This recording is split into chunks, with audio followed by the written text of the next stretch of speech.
Bueno, seguimos con las conferencias. La siguiente conferencia va a cargo de Miguel Ángel Mejía, que es doctor del Departamento de Geografía de la Universidad de La Laguna y es profesor del área de análisis geográfico regional.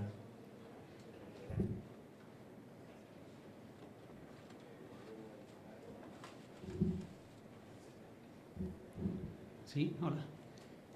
Muchas gracias por la presentación, por la invitación a este encuentro internacional que me parece interesante tanto en cuanto podemos poner en relación pues, distintas visiones, como acabamos de ver las ponencias anteriores. Disculparme por no estar en la de esta mañana, que seguro pues, bueno, van todas en relación a lo que estamos tratando en esta jornada, ¿no? Yo voy a centrarme fundamentalmente en la isla de Tenerife, que por lo tanto tiene una dificultad añadida, es decir, que todos ustedes, no sé si todos, pero buena parte de ustedes de este foro ha trabajado en esta isla, la conoce perfectamente y es difícil de aportar nuevas luces, ¿no?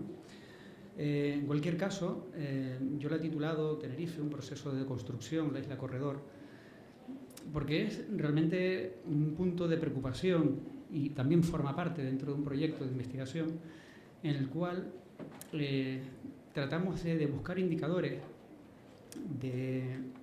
sobre todo de análisis y de análisis territorial para poder medir y cuantificar lo que a lo mejor entendemos por obvio, ¿no? Pero que no tenemos suficientemente medido. Y creo que es la mejor forma, a mi juicio, por lo menos, de aportar dentro de este lenguaje multidisciplinar de múltiples ventanas que todos tenemos, hacia los problemas concretos que esta isla en concreto tiene, ¿no? Que es sobre todo, y a mi juicio, uno de ellos el de la dispersión urbanística, ¿no?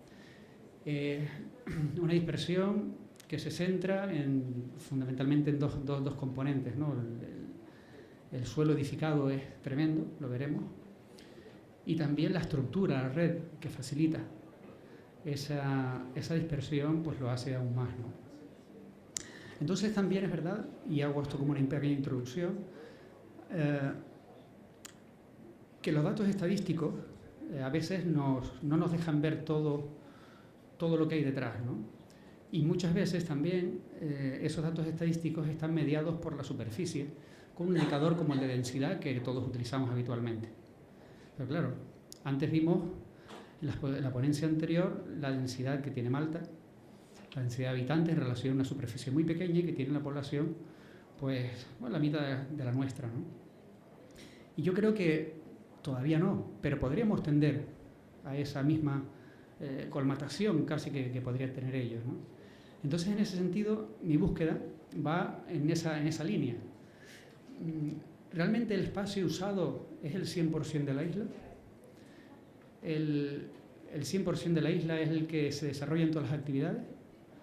¿O realmente debemos medir hacia unas unidades mucho más reducidas, más restringidas, que puede ser posiblemente esta isla corredor, ¿no?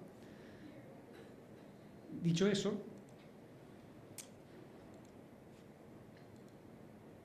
creo que justamente en ese sitio, en ese espacio, es en el que nosotros tenemos que actuar. Creo que es donde hay que actuar de urgencia y creo que hay que actuar también de manera creativa y creo que hay que actuar desde el diseño de la ordenación en el que pueda ser transversal entre el espacio humanizado y el espacio, vamos a llamarlo entre comillas, natural de esta isla, ¿no? El problema es precisamente ese, ¿no? Está fraccionado absolutamente en dos partes. Una isla que llamo protegida y la otra que no está protegida.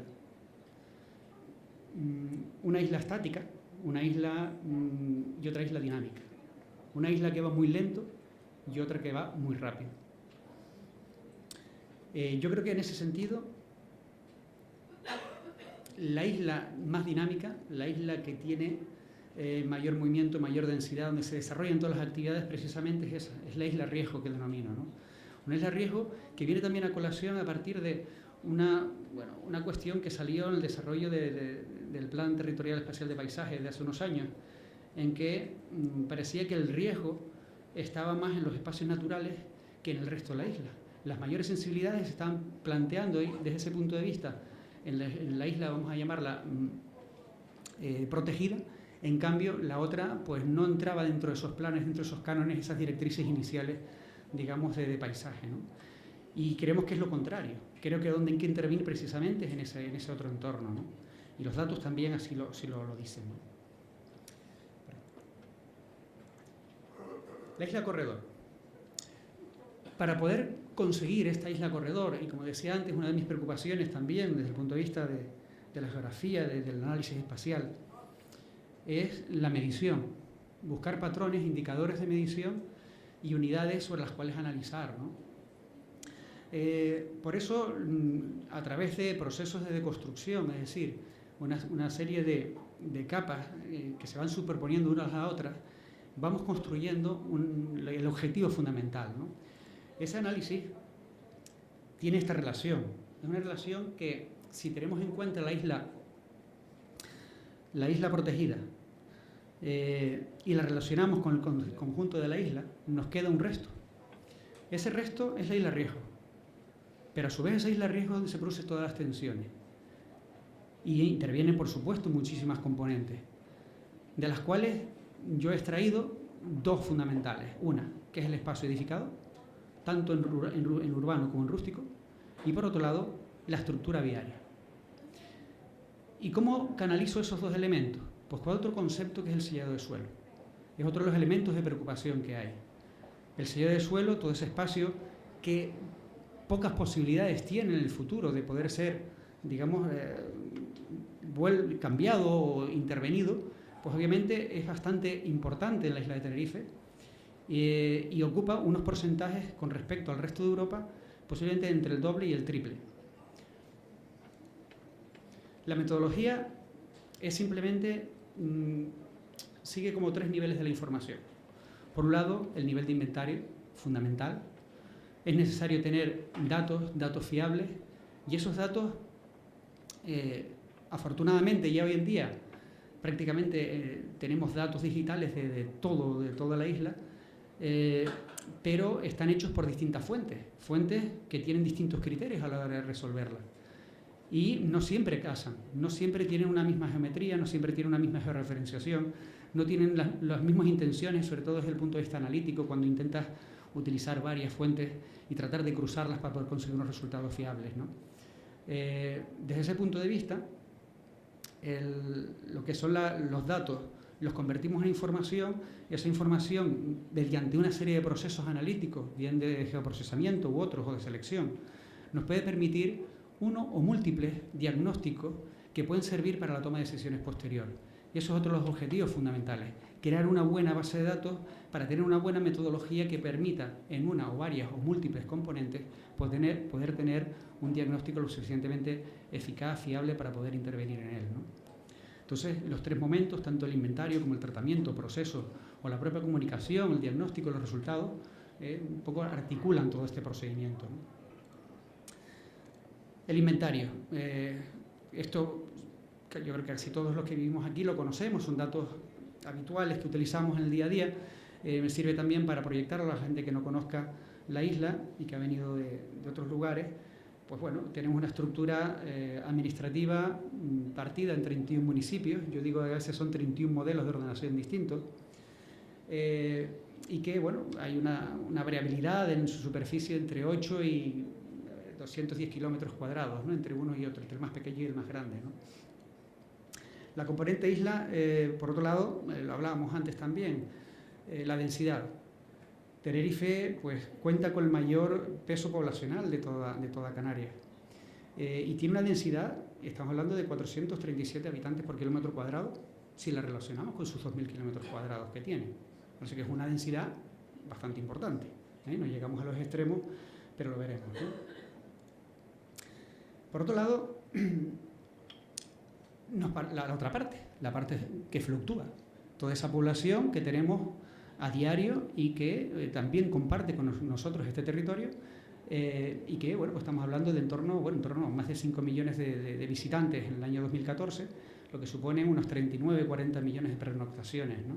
Con estancias medias en torno a 7, 10 y medio o casi 8 días, ¿no? En datos de hace unos años, ¿no? Entonces, toda esa población, de alguna manera, se mueve en el conjunto de la isla, pero realmente, si lo comparamos con el espacio que tenemos proyectado, ¿cuántas de esas personas realmente se mueven en los espacios naturales, cuántas se mueven realmente en el espacio de riesgo, en la isla corredor, ¿no? Los espacios naturales de Canarias, yo creo que fue muy acertado el momento, así mismo la propia ley lo planteaba, ante un desarrollo excesivo, sin control, necesitaba, urgía de alguna manera tener una delimitación en determinados espacios sensibles, y bueno, pues salió, digamos que una protección divididas en todo ese tipo de áreas, ¿no? Desde los espacios naturales al parque rural, tanto de Anaga como de Teno, y por supuesto el Parque Nacional, y otros espacios menores que también se distribuyen a lo largo de toda la isla, ¿no? La otra parte, esta es la parte, digamos, que define la tensión. La tensión, en primer lugar, yo creo que está en los espacios edificados, en el espacio urbano, que la suma total de todo el espacio urbano consolidado, estamos hablando de 34 kilómetros cuadrados en la isla de Tenerife, y que el porcentaje de sellado de suelo está en el orden de 1,67%. Pero eso se distribuye como vemos en la gráfica. Como ven, la media está en 242 metros cuadrados, pero estamos hablando de un reparto de unos 140.000 registros catastrales que son, o que es la fuente que yo he utilizado para su medición, lo que supone que aproximadamente unos 120.000 registros catastrales están por debajo de esta media, con lo cual habla también de las pequeñas dimensiones que tienen esas parcelas, esos polígonos edificados, ¿no? Su distribución lo vemos así, en este esquema, y en un extracto de 2 zonas fundamentales vemos precisamente ese espacio construido en suelo urbano, pero también vemos, sobre todo en la aureola gris que está en los bordes, el suelo urbano no construido, que triplica al ya consolidado.